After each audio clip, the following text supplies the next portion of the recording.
Gaafif deebii Oromiyaa Miidiyaa Neetwoork taname xumtamshanii Facebook live daawwachuu rikoordii haaraa obbaaf turdofe torbe tokkoon booda waxabajji gaaf 29 bar 2020 oduun akkan jette dhaga'amte. Misaayilli Oromoo Hacaaluu Hundeessaa Boonsaa rasaas dabaaf cubbuutii waraana munduwaaf jilbeeffate. Oromoon dhukkubsate muuziqaa isaallee lafti dukkanoofte. Eebbisa addunyaa Usmaayyoo Muusaa jireenyeef daadhii galaan. Ittaan sun Hacaaluu Hundeessaa kanyaatti qa'ee maccaaf tuulama Finfinneen abba lafa Oromoo that may have cost the interviewee his life and the Prime Minister, whose reputation has suffered along with the country. Ilma qaali khadabu mati Oromoo mokhum dhibbatamaan dhiibame manidhaa yoguuraam baay'een ijjeefamoon gameeyyi hedduu khasaama muuziqaan Oromooleen haleellar dhaqqabdeen gaggabe du'aaf horreesse yookaan du'anii dhabamuu ta'uu baatti immoo biyya nyaatanii ka'uun hiree weellistoota Oromoo taate jilamaan booda keekiyyaa dhukaase ilmi dhiira sabaaftuu barraaqa. Dinagdee nu cabsu soodareerra masu hayyuu keenya hidhaa hin barbaannu cidhaa.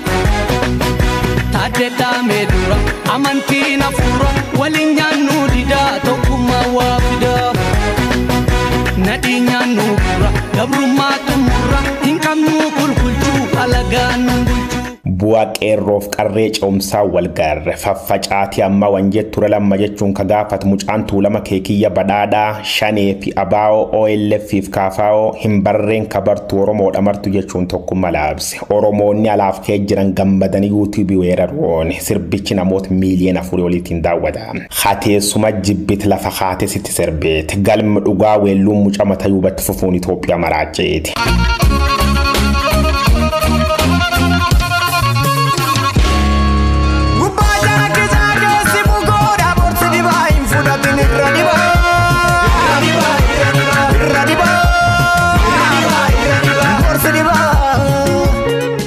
Barwanni hundur dibaayin fudhatin jechuun uummata hafincilsiisa abbaan saaqi saanqaa baalli galaana gaaromsaa dabarsuun muuziqaa Oromoo du'a haasa'an birra walagaarra marroon ta gurba jaala Hacaaluu Hundeessaa taate.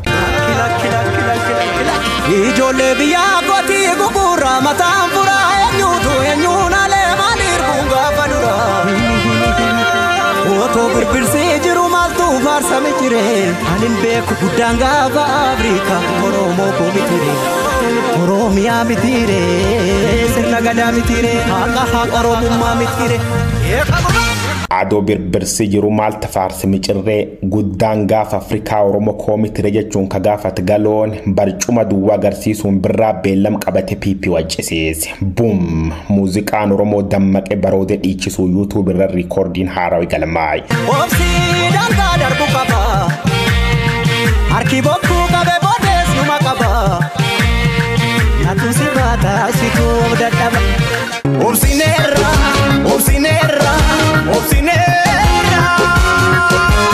Inkamu kulkulchu alaganu bulchu.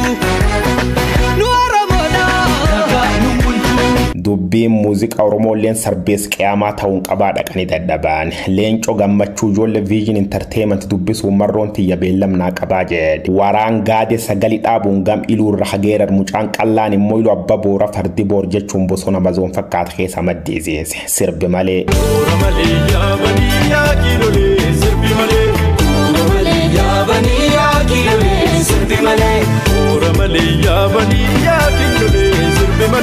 Noobeli hidhati zinnaar addunyaan dhoowwatti doolara biyyatti fonqolcha ayyaanni diinagde butuchu waraanni filannoo uggurame keesi hidhanno duudi dargaggeessi jeneraal artisti Hacaaluu guma goota shirrina wal khajir keekiyyaan itti deebisuu roob deebiise. Labsi moote kote fakkeenya biqiltuu kan dursu nageenya hambaan ole calankooti dirmamuu qabna sirna mootii. Ambo keessa lolaqaata shaggargay mataan abbaallee yoo dulma jiran badu maqaan akkuma inni jedhe du'a Hacaaluutiin bood muuziqaan Oromoo buleeyyan Hacaaluu ilmaan Oromoo qaaliin kunuunfame dagaaguun dachee raasuu jeera. Barcumaan duwwaan galaana gaaromsaatiin fardi duwwaan immoo keekiyya badhaadhaatiin Itoophiyaa raasuun irriib dhowwuu jiran.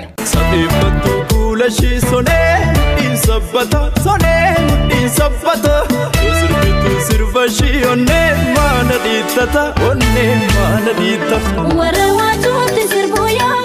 gurguddoo gara Tigraay geessan keessaa tokko kan ta'e daandiin Shiree Maayitsaamrii Gondar kan wal quunnamsiisu riqichi guddaan laga Takkazee kun mootummaa Itoophiyaa fi humnoota naannoo Amaaraatiin daandii gargaarsa namoomaa gufachiisuuf kan ta'e jedhee cabedha jechuun himatamaa turan. Amma garuu baatii lama booda tajaajila kennuu kan eegale wayitaa ta'u riqichi ogeeyyota Tigraayin suphamuu isaa maddeen oduu Tigraay ibsaa jira. jedhama jaarsa gana 80 bar 2010 irra jalqabuun biyyi lixa Afrikaa gini bulchaa ture. Pirezidaantii biyyattii Afreesoo aangoo ammoo baay'ee jaalata. Kanaaf akkuma Itoophiyaa waggaa dabre Kura Saamusaa dubbata. Dilbat kaleessa dhukaas guddayya naannoo masaara mootummaa Kakunaakiritti argamu godhameen booda barcuma jala butuun udduun lafa waraansisaani. Viidiyoo gareen kolooner Koomaandar Maammadaa Doobuyaa akka diloo gallakkifteen jaarsa kopheerra baasanii shamizi lubbuu qabuun danfisiisaa turan. A video shared on Guinean social media Sunday showed Condé slumped on a couch next to a masked soldier. Loltooti jaarsa xuupheessaa turtituun duubee geetlebjiin biyyattii rabba'uun namichaan gorra fonqolchuu matatteemte. Ministeerittis biyyattii yaaliin fonqolchee eegdota pirezidaantichaatiin fashalaa'ee jechuun dubbaate. Garuu dubbiin raayyattis biyyatuun dhugaan fakkaatu. Jaarsa kan eegi kalemiil duwwaa farteessisaniin duubitti cophxee sana mongarree jedhaani. Viidiyoo fonqolchi mootummaa kabiilixa Afrikaa ta'uun fuul miidiyaa addunyaa weerarteen. Loltooti lakkoofsaan agnam 8 gaana laaba biyyaalessa diimaa warqeef magariisa uffachuun akkan jechaa turan. Nuhore biyyaalessa haraaraatiif misoomaati. They say the coup was a response to widespread corruption, mismanagement and poverty. Heerri biyyattii waan diigameef mootummaa haaraa hundeessuun mari hundammat tolchine san bulchin jechuun uummatatti. Giniin biyyi lixa Afrikaa qabeenya uumamaatiin badhaataatullee tasgabbii dhabiinsaaf rakkinni bulchiinsa irra kakayyummaan sadarkaa duraarratti argamte. Abbo Kondeen immoo nama dujjeessuun nama duulle saamaa ture jechuun uummati jabeessee maata. In a nearby opposition stronghold neighborhood, joy in the streets as news spread that President Alpha Condé had been deposed in a coup. Addunyaan immoo fonqolfamuu abbaa Mahammad Alpha Condé jabdu mormuu jirti. Hokkaraaf tarkaanfii biyyattii tolta fudhachuun nageenya tasgabbiif badhaadhin Ginii kaballees waan taateef qaamolee wal morkuu jirti cuufa hokkar tasgabbeessuun karaa olaantummaa seera hordofeen deemuu qabanii yaada Ameerikaati. Gareen diinagdee biyyoota lixa Afrikaa jechuun ECOWAS fonqolchi mootummaa Ginii keessatti taasifam jabdu mormuun jijjiirame mootummaa bu'uureeraan qabna hamu gatiin qab jechuun waacifte dadhaban. Pirezidaant Alpha Condé kabajisaaf malcuuf akka argatuuf waayilanis waliin hidhama waliin al dure tokko malaka gad dhiifaman jabeessine gaafannaa yaada dhaabbat diinagdee gamtaa Afrikaa ECOWAS ture. Hoggana olaanaa dhaabbat biyyoota gamtoomanii Abba Antooniyoo Guutareeziif gamtaa Afrikaa qofa osoo hin taane biyyoota addunyaa baay'een fonqolfamuun isaa malee jechuun jiru. Loltooti Koomaandar Mahammad Daboobee akka diloo immoo jaarsi gargeessanii jiru abbuma beeka. Filannoo uummata saame wagga tokkoon booda waggoota 10 bulchaa guyyaa tokko keessatti Abba Alpha Condé qabame loltootaan bakka geeffamin beekanii jedha.